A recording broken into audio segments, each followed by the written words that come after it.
लगा कि अगर एलजी साहब से पूछा, एलजी साहब को पूछा जाए तो ज्यादा अच्छा रहेगा। और बिजनेस रूल तो जरूरी है, क्योंकि थोड़ा सा जो एक कंफ्यूजन एडमिनिस्ट्रेशन के बीच में और लोगों के बीच में है वो उसकी दूर हो जाएंगे। तो लिहाजा लगता है कि जल्दी ही बिजनेस रूल आ जाएगी। बिजनेस रूल्स में कहा जा रहा है कि सरकार ने जो है अपनी पावर्स वैसी रखी है, मतलब इलेक्टेड गवर्नमेंट ने, जो स्टेट की तरह से होती है। तो आप क्या कहते थे कि हम जम्मी गवर्नमेंट की बिजनेस रूल देते क्या? आप क्या चाहते थे? इसलिए जहां तक ताल्लुक है, बिजनेस रूल हमने अपने लिए नहीं रखा, ये लोगों के कामों के लिए। लोगों ने जो मैंडेट हमें दिया है उस मैंडेट को पूरा करने के लिए सरकार के पास जो पावर होती है, क्योंकि आपने देखा होगा अब असेंबली का क्या हाल है, ये एक सिनेमा थिएटर बना के रख दिया था।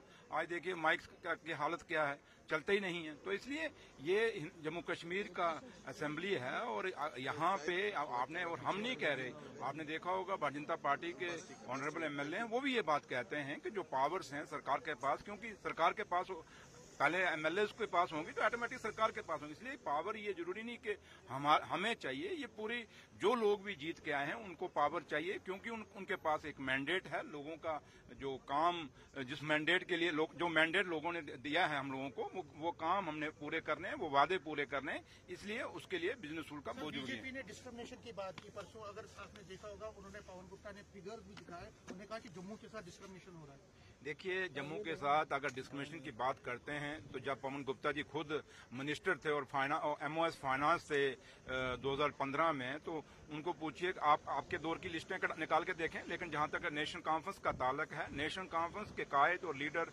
जनाब फारूक अब्दुल्ला साहब और जम्मू कश्मीर के मुख्यमंत्री उमर अब्दुल्ला साहब का हमेशा एक खित्ता तो हमसे अलग हो गया, लेकिन जम्मू और कश्मीर जो दो खित्ते हैं इनको बराबर की हिस्से देना हमने हमेशा हमारी कोशिश रही और करते आए हैं।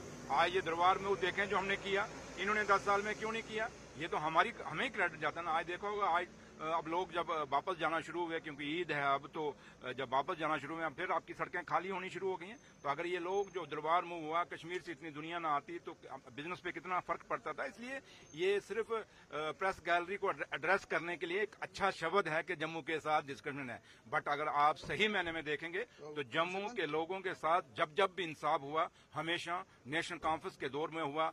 नेशनल कॉन्फ्रेंस की गवर्नमेंट जो बनी हमेशा उसके दौर में इंसाफ हुआ, उससे पहले मीरवाइज की उमर साहब के साथ या पॉलिटिकल डिफरेंसेस हैं, तो इसलिए उमर साहब ने डिलिबरेटली किया है, ये अपोजिशन भी कह रही है। यार क्या सवाल आप समीत साहब, आप सीनियर जर्नलिस्ट हैं, क्या करते हो? आप चाहते हो कि मैं कोई ऐसा दे दूं आपको तो फिर शाम को चले दे बस, तो वो मिलने वाला मेरे से नहीं है। तो लिहाजा उमर साहब की, और क्योंकि मौलवी उमर साहब और उमर साहब ये हम सब जम्मू कश्मीर के रहने वाले हैं और हमारे भाईचारे जम्मू कश्मीर की मिसाल रही है। इसलिए जम्मू कश्मीर में हमारे, चाहे बीजेपी के लोग हैं, बेशक हमारे टकराव होते हैं, लेकिन इसका मतलब थोड़ा कि रिश्ते खत्म हो जाते हैं। इसलिए रिश्ते कभी खत्म नहीं होते। और कोई आज तक इतिहास रहा है, जम्मू कश्मीर की कोई भी सरकार रहे हो, किसी भी टारगेट करके किसी को कभी उसके ऊपर कोई ऐसा काम नहीं किया जिससे उसको नुकसान हो।